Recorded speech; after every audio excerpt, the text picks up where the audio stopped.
day, sir. I'm Bamidele. I'm the International Coordinator of Registered Leaders Club. It's an organization driven with passion to groom young people for leadership and governance. And our vision is to see transform an upright leader being installed in all tiers of government. We are here today to check your position, to know your position on the proposed bill by the Speaker of the House of Assembly, Abbas Tajuddin, on when eligible voters who fail to vote will risk 6 months jail or 100,000 naira as a fine. And we'd like to, as a legal practitioner, as a believer, as a shepherd in the kingdom, we want to find out what's your position as Nigerian, as a human being, as a pastor, even as a legal practitioner. What's the constitutional position for this? I'd like to know your name and little detail about you as we share with the Nigerians.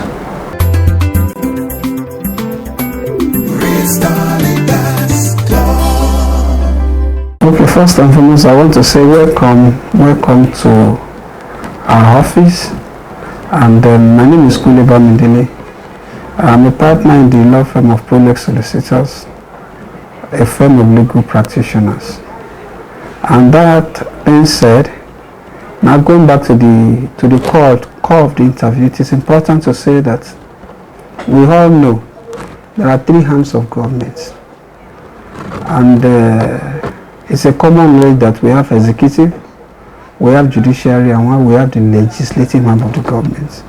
Now, in respect of the proposed bill, I must mention that it is within the powers of the legislative arm of the government to make laws for the nation.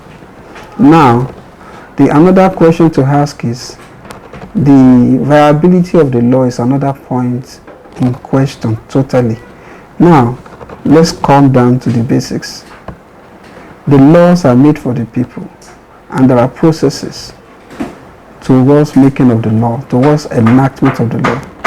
Now, I believe that the time will come in the process of making this particular law that the invitation will be given to the general public and to several sectors of the public to make their input in respect of the law. And what is this law about? The law is the bill for an act to amend the Electoral Act 2022 for mandatory voting for the eligible voters.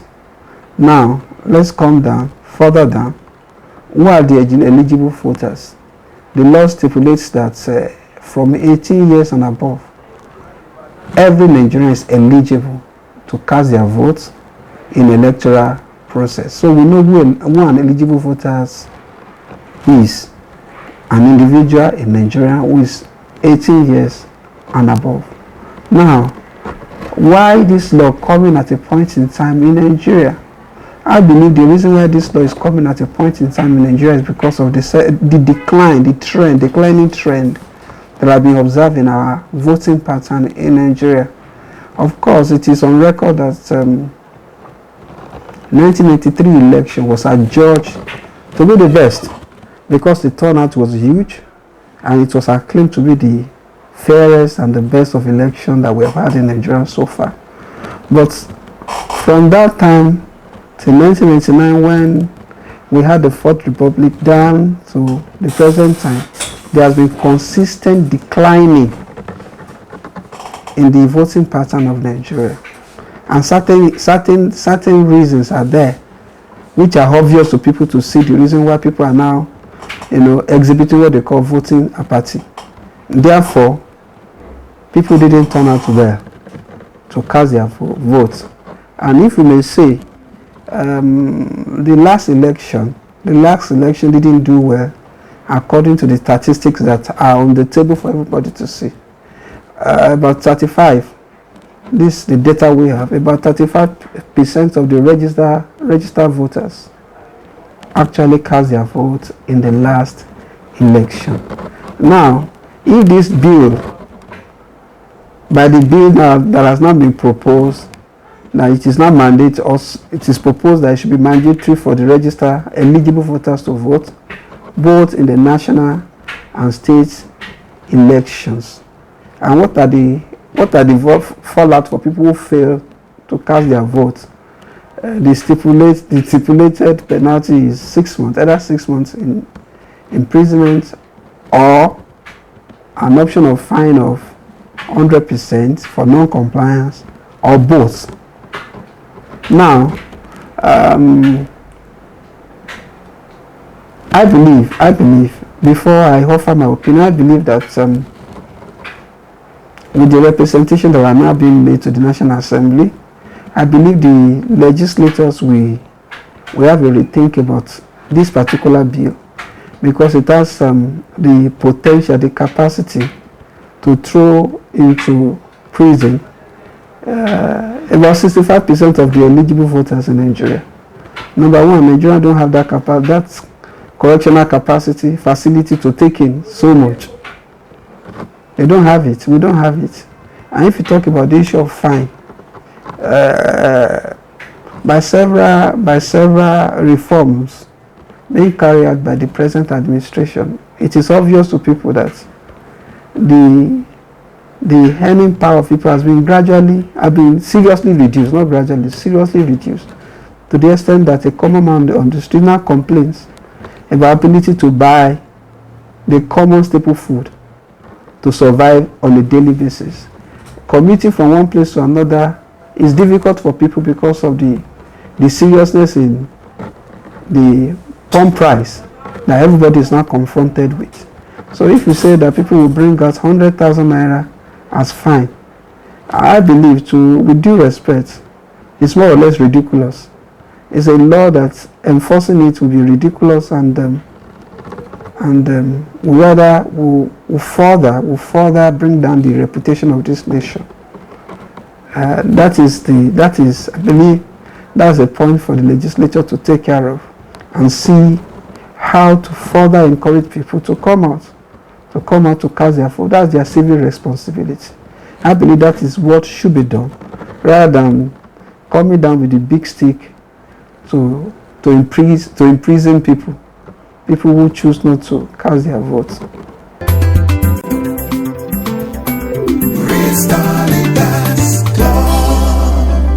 This bill, this proposed bill, do we have any place presently where such a law is in operation? Well, if I understand the questions, you are asking whether there are nations who have similar laws to compel, to mandate the eligible voters to cast their vote.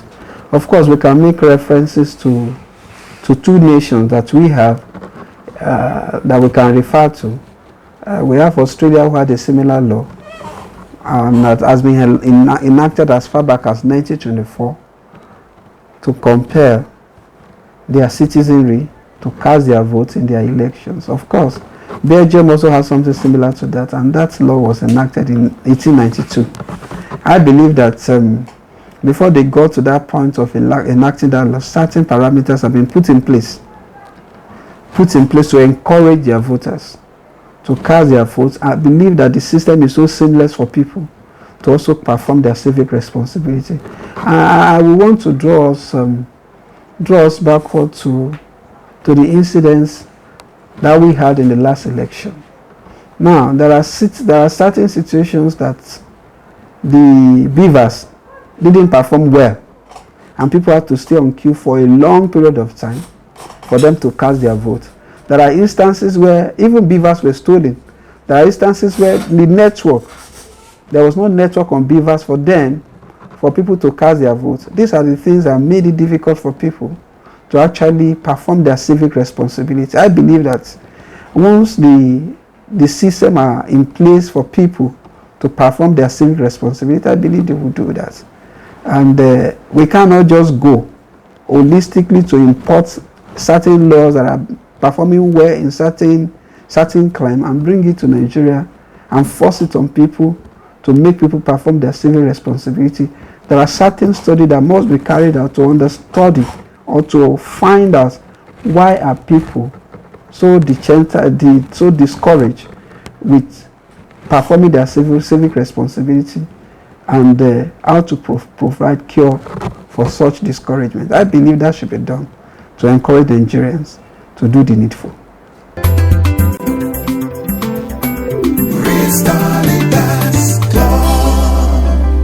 Like you also pointed that in the last general elections, there are a lot of issues on why people spent a whole day on the queue, and the network, the beavers are not working as it were.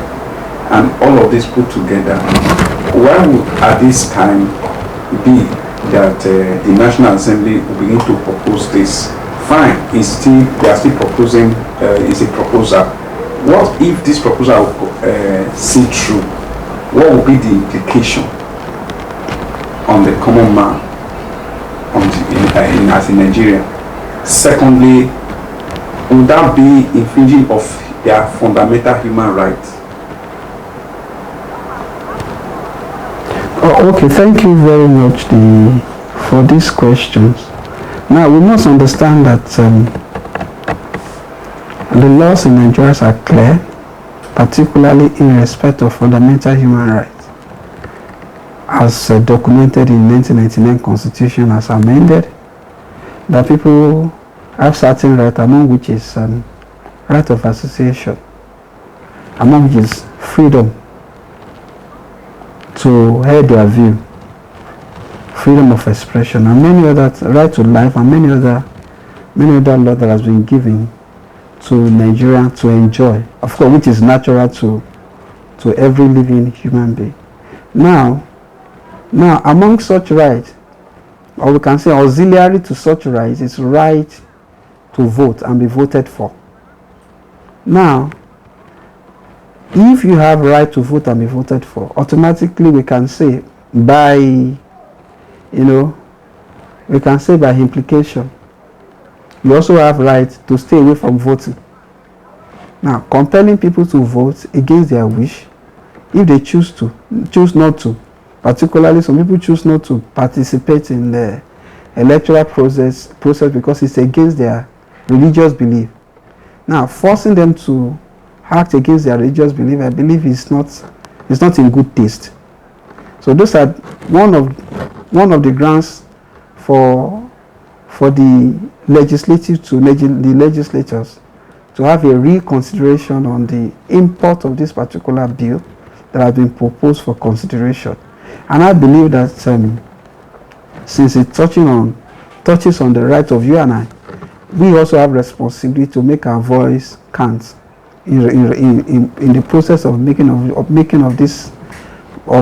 enacting this bill into law. So we also have to say something. If it's going to affect you negatively, we have to say something. And saying something simply means being orderly about it by saying this is against the fundamental human right of people. If I have right to vote, I can stay away from voting without being compelled to do that. So I believe it's going to touch on the fundamental human right of people, and therefore there's a need for us, for the legislature, to tread with caution in respect of the making of the law.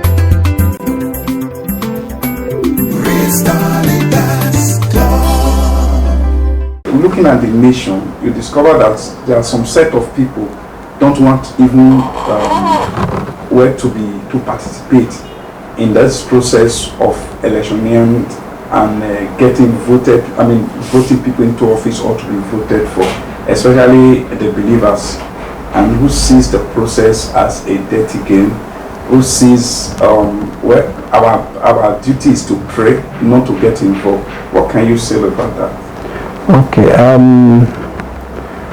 I would say in response to the question you have just posed, that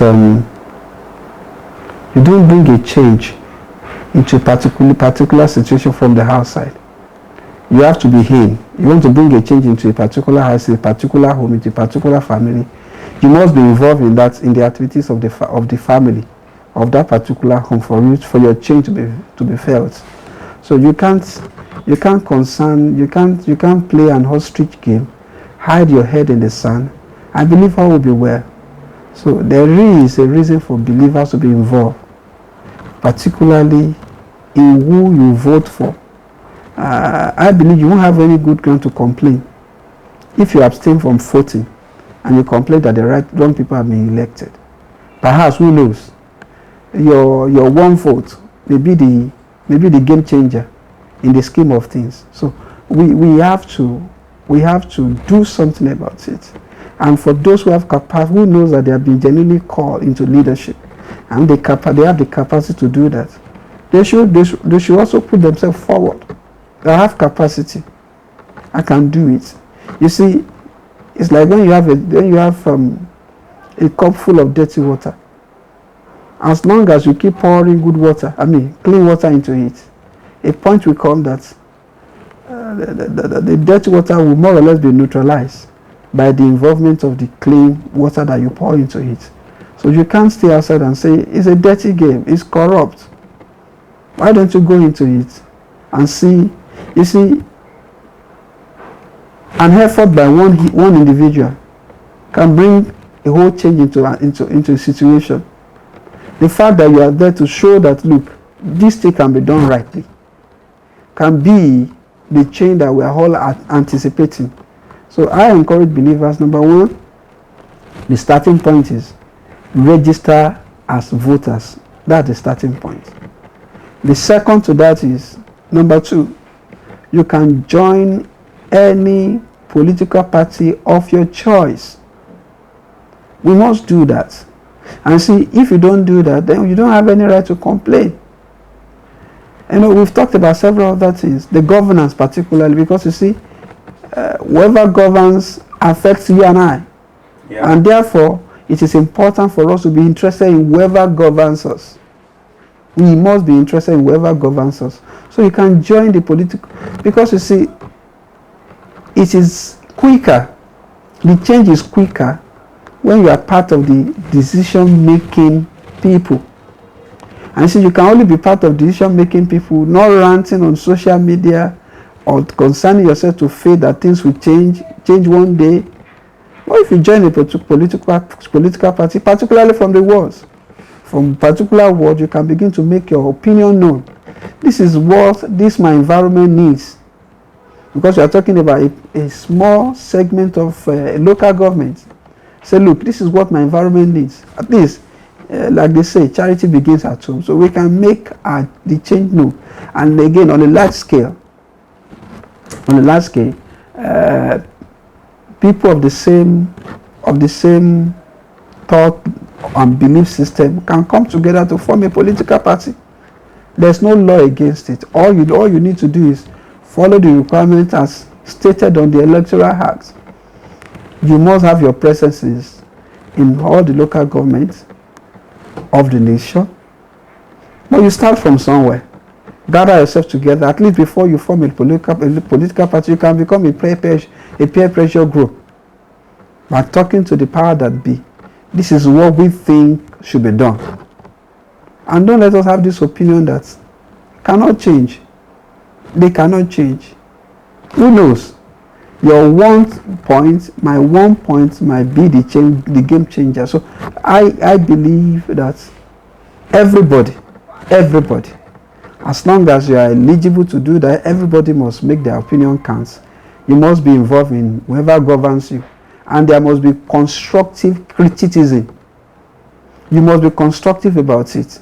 I'm of the opinion that once a policy is being made, or a policy has been made, we have the right to criticize the policy.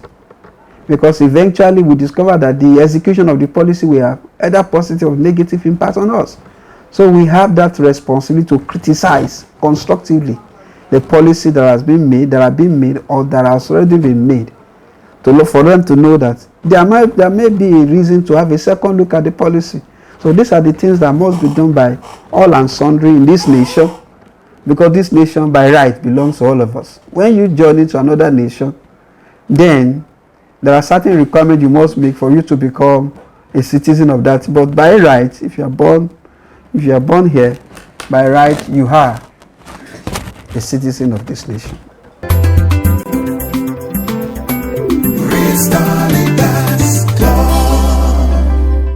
I kept wondering, especially for Christians, If we leave this scene, praying alone, can it bring the change we need without us being involved?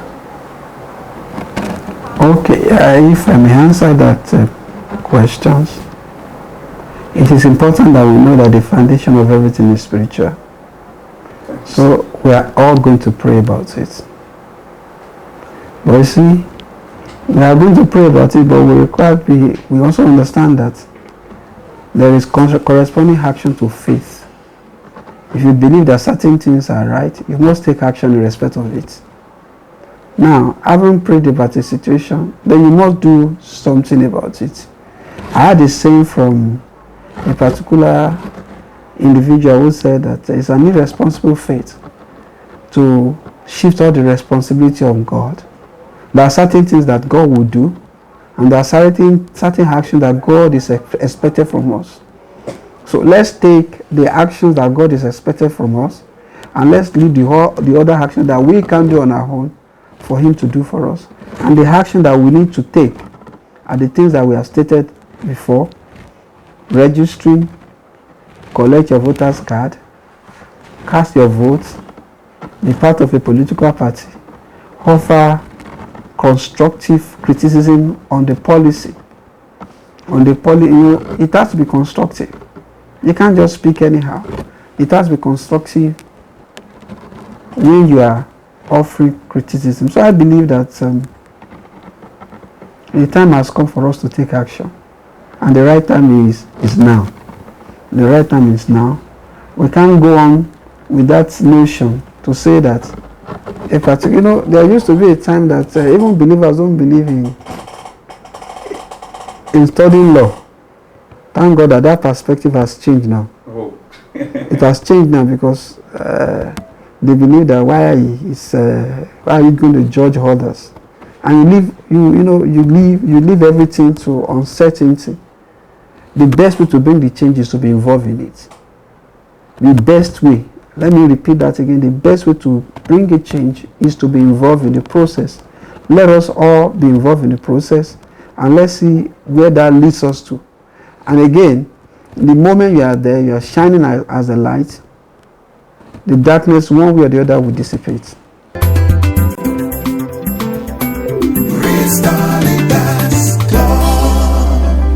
I strongly believe majority of Nigerians has this challenge of not being informed, not even known, like this bill now that is before the House. Majority of Nigerians are not even aware. And secondly, I would like you to say something about that. This is your advice to Nigerians to go about knowledge, to seek knowledge, and also recommendation for the believers who felt they can pray without involvement. What would be your recommendation as we round up, sir? Okay, thank you very much. Let me just say that it's a common knowledge to know that to a certain extent, the bulk of our population, we have a lot to do, because the bulk of our population falls into category of people who can't read and who can write. In other words, they are illiterate. We rely solely on word of mouth for information.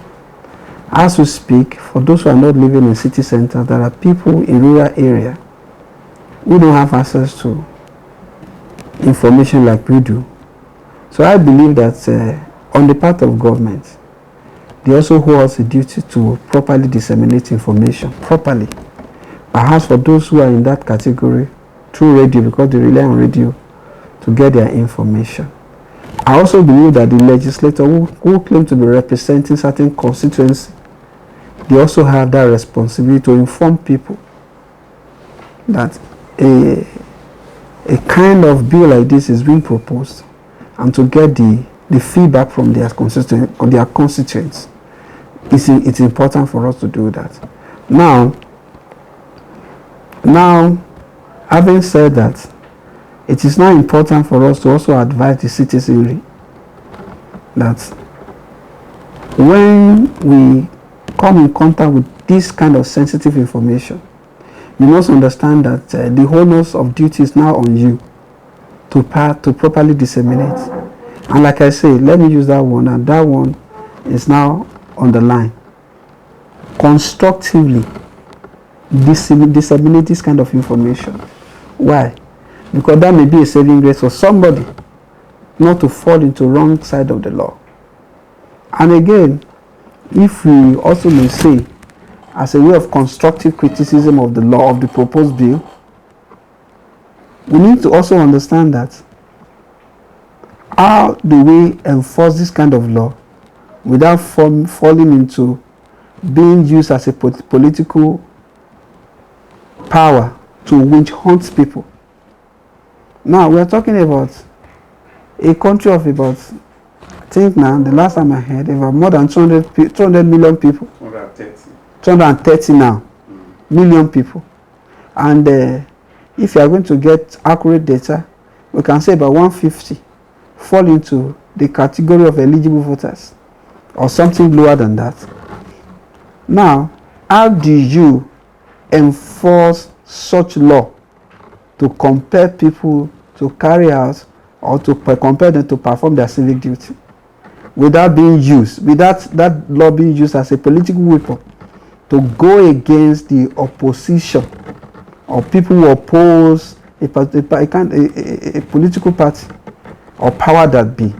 So these are the things for a food for thought for the legislator, a food for thought for the executive, for them to reconsider their stand that laws are made for people, and people are not made for law, and law is supposed to enhance, as it were, to be a social engineer of the society, and not to be an instrument to destroy people. So taking this together, we discover that we have responsibility cast on the legislator, we have responsibility cast on the people, we have responsibility even cast on every individual who has come in contact with this information to properly disseminate it and to properly offer an opinion on this proposed bill. And I believe that with good intention, it is important for this bill to be withdrawn at a time like this, because it does not have the outlook to be beneficial to Nigerians. The legislature must do their work well and find out the cause of voting apathy and try to offer a solution to that extent, and not to use the power that has been donated on them, because it's not the power that originated with them. All of us combined, we donated that power for them to act on our behalf, not to use the donated power against the people that donated the power to them. Thank you. Thank you very much. God bless you. Amen.